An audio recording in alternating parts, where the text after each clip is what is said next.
प्रश्न 19, त्रिभुज ABC की माध्यिकाएं बिंदु G पर प्रतिच्छेद करती हैं। सिद्ध कीजिए कि त्रिभुज AGB का क्षेत्रफल त्रिभुज ABC का क्षेत्रफल का 1/3 होगा। तो पहले हम यहाँ पे इसका चित्र बना लेते हैं।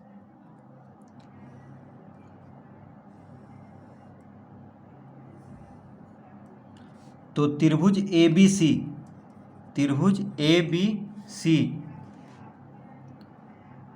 तो त्रिभुज ABC की माध्यिकाएं बिंदु G पर प्रतिच्छेद करती हैं। देखिए, तो BC का मध्य बिंदु है D, AC का मध्य बिंदु है E और AB का मध्य बिंदु है F। तीनों को मिला देंगे तो AD को मिलाएंगे, BE को मिला देंगे और FC को मिला देंगे। ठीक है।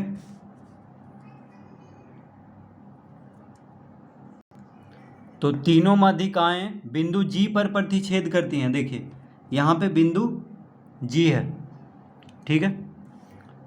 अब कह रहा है सिद्ध कीजिए कि त्रिभुज AGB, देखिए त्रिभुज AGB यानी इस त्रिभुज का क्षेत्रफल त्रिभुज ABC का क्षेत्रफल का 1/3 होगा।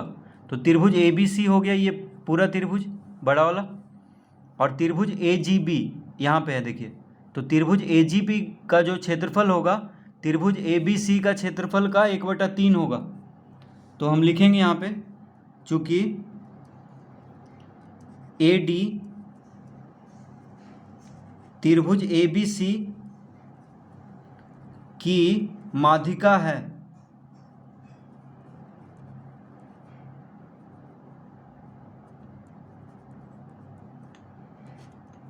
तो त्रिभुज ABC की माध्यिका कौन है? AD है।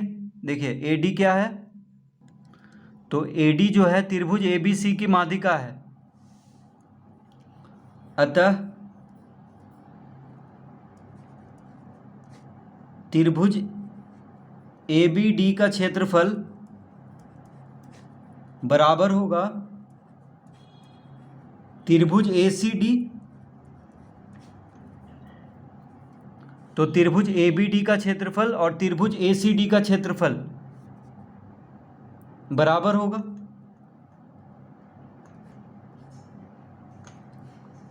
तो त्रिभुज ABD का क्षेत्रफल और त्रिभुज ACD का क्षेत्रफल बराबर होगा। देखिए, त्रिभुज ABD और त्रिभुज ACD का क्षेत्रफल दोनों बराबर होगा, क्योंकि AD क्या है? माध्यिका है त्रिभुज ABC का। तो त्रिभुज ABD और त्रिभुज ACD का क्षेत्रफल बराबर होगा। तो इसको हम पहला लिख लेंगे। अब लिखेंगे, चूँकि GD त्रिभुज GBC की माध्यिका है,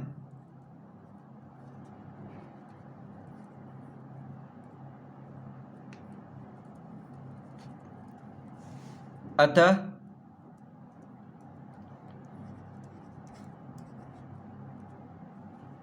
त्रिभुज GBD का क्षेत्रफल बराबर होगा त्रिभुज GCD। तो त्रिभुज GCD का क्षेत्रफल और त्रिभुज GBD का क्षेत्रफल बराबर होगा। इसको हम दूसरा लिख लेंगे। तो देखिए, त्रिभुज GBC की माध्यिका कौन है? GD है। तो त्रिभुज GBC देखिए इस त्रिभुज में GBC, इस त्रिभुज में देखेंगे त्रिभुज GBC, तो इस त्रिभुज में देखिए GD क्या है? माध्यिका है, क्योंकि D मध्य बिंदु है BC का, यानी GD हो गया माध्यिका त्रिभुज GBC का। तो जब GD माध्यिका है त्रिभुज GBC का, तो त्रिभुज GBD का क्षेत्रफल और त्रिभुज GCD का क्षेत्रफल बराबर होगा। देखिए, ये दोनों त्रिभुज का क्षेत्रफल बराबर होगा। त्रिभुज GBD यानी इस त्रिभुज का क्षेत्रफल और त्रिभुज GCD इस त्रिभुज का क्षेत्रफल बराबर होगा। ठीक है। तो इसको हम दूसरा लिख लेंगे। तो लिखेंगे, अब पहला और दूसरा से, तो पहला और दूसरा से हम लिखेंगे, पहला और दूसरा से नहीं लिखेंगे, पहला माइनस दूसरा लिखेंगे, पहला माइनस दूसरा से, यानी पहला में से दूसरा को घटाना है। ठीक है, पहला माइनस दूसरा से हम लिखेंगे, यानी पहला में से दूसरा को घटाना है, तो हम लिखेंगे एरिया त्रिभुज ABD माइनस एरिया त्रिभुज GBD बराबर एरिया त्रिभुज ACD माइनस एरिया त्रिभुज GCD।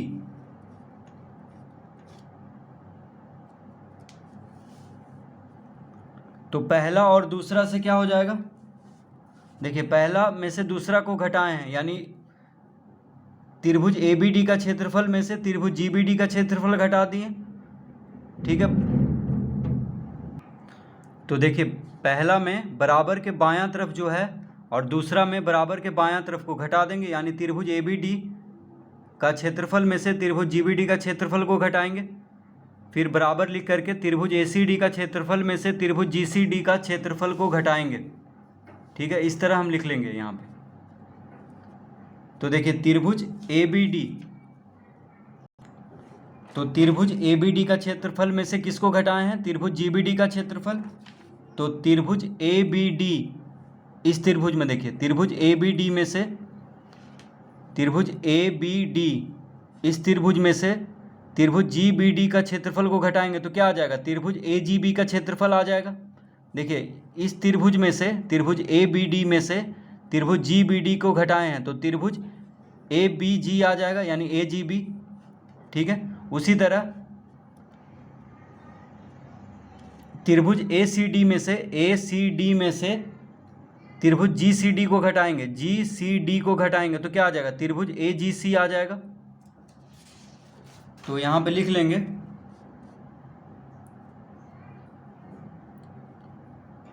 अतः, तो त्रिभुज ABD में से त्रिभुज GBD को घटाएंगे तो क्या आ जाएगा, क्षेत्रफल त्रिभुज AGB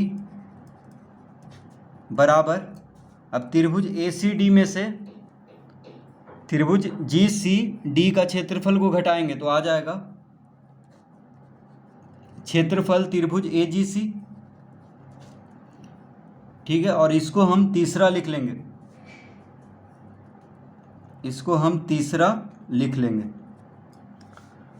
तो घटाने पे क्या आ गया, तो घटाने पे आ गया कि त्रिभुज AGB का क्षेत्रफल और त्रिभुज AGC का क्षेत्रफल बराबर होगा,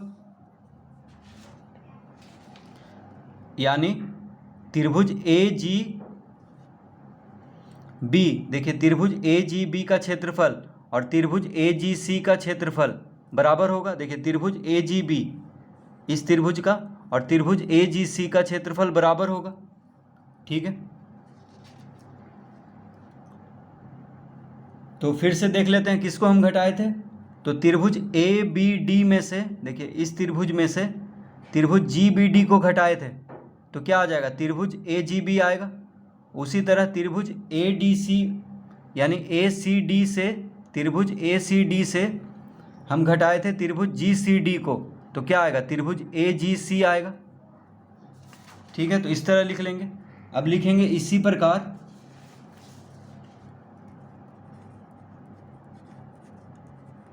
प्रकार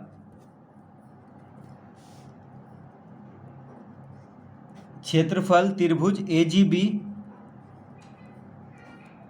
बराबर क्षेत्रफल त्रिभुज BGC, और इसको हम चौथा लिख लेंगे। तो जैसे हम त्रिभुज AGB का क्षेत्रफल और त्रिभुज AGC का क्षेत्रफल को बराबर किए हैं, उसी तरह से त्रिभुज AGB का क्षेत्रफल और त्रिभुज BGC का क्षेत्रफल बराबर होगा। देखिए त्रिभुज AGB का क्षेत्रफल और त्रिभुज BGC BGC का क्षेत्रफल बराबर होगा त्रिभुज AGB का क्षेत्रफल और त्रिभुज GBC का क्षेत्रफल बराबर होगा। ठीक है,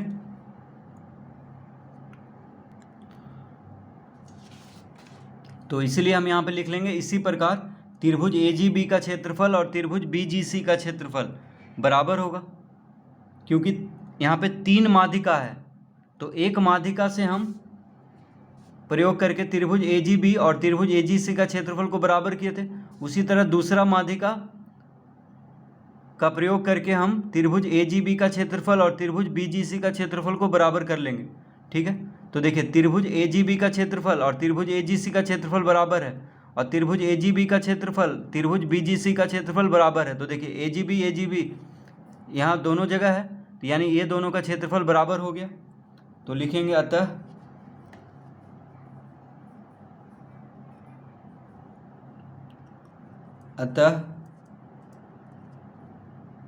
तीसरा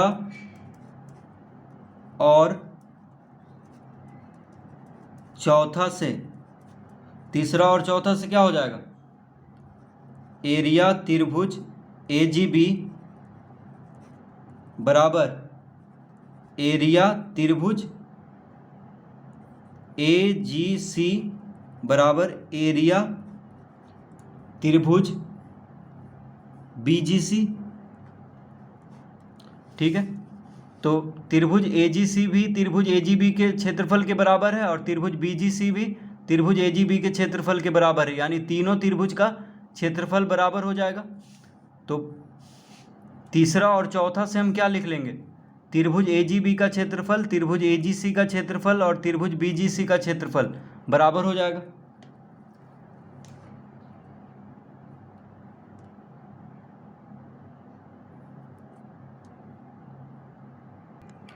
तो इसको हम 5वां लिख लेंगे।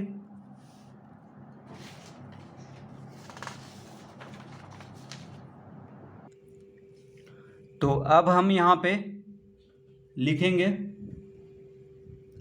अतः एरिया त्रिभुज AGB जोड़ एरिया त्रिभुज AGB जोड़ एरिया त्रिभुज AGB बराबर एरिया त्रिभुज ABC।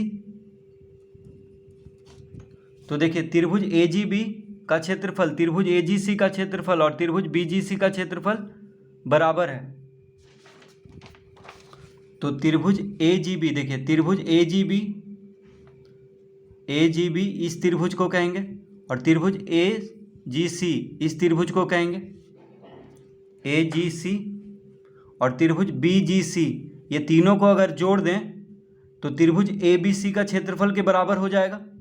देखिए त्रिभुज AGB त्रिभुज AGC और त्रिभुज GBC को अगर जोड़ दें तो त्रिभुज ABC का क्षेत्रफल के बराबर हो जाएगा। और क्योंकि तीनों का क्षेत्रफल बराबर है तो त्रिभुज AGC का क्षेत्रफल और त्रिभुज AGB का क्षेत्रफल और त्रिभुज BGC का क्षेत्रफल बराबर है। तो हम क्या किए हैं, त्रिभुज AGC के जगह पे भी हम त्रिभुज AGB लिख लेंगे क्योंकि बराबर है, और त्रिभुज BGC के जगह पे त्रिभुज AGB लिख लेंगे क्योंकि तीनों क्या है, आपस में बराबर है। तो इस तरह लिख लेंगे और यहाँ पे लिख लेंगे क्यों हुआ ऐसा, तो लिखेंगे 5वां से। ठीक है, क्योंकि 5वां में ये तीनों आपस में बराबर है, इसको हम 5वां से लिखे थे। अब देखिए त्रिभुज AGB और त्रिभुज AGB को जोड़ेंगे तो क्या आ जाएगा, 3 एरिया त्रिभुज AGB। तो तीनों को जोड़ेंगे तो क्या लिख लेंगे, 3 एरिया त्रिभुज AGB बराबर एरिया त्रिभुज ABC, इस तरह लिख लेंगे। अतः एरिया त्रिभुज AGB बराबर क्या हो जाएगा, 1/3 एरिया त्रिभुज ABC। तो 3 इधर देखिए गुना में है, तो 3 को इधर लाएंगे तो भागा में हो जाएगा, यानी त्रिभुज AGB का क्षेत्रफल त्रिभुज ABC का क्षेत्रफल का 1/3 होगा, क्योंकि 3 गुना त्रिभुज AGB का क्षेत्रफल किसके बराबर है, त्रिभुज ABC का क्षेत्रफल के बराबर। तो 3 को अगर हम इधर कर देंगे तो बटा में हो जाएगा, यानी 1/3 हो गया इधर। तो त्रिभुज AGB का क्षेत्रफल त्रिभुज ABC का क्षेत्रफल का 1/3 है। तो यही सिद्ध करना था। तो इस तरह से हम इसको सिद्ध करेंगे।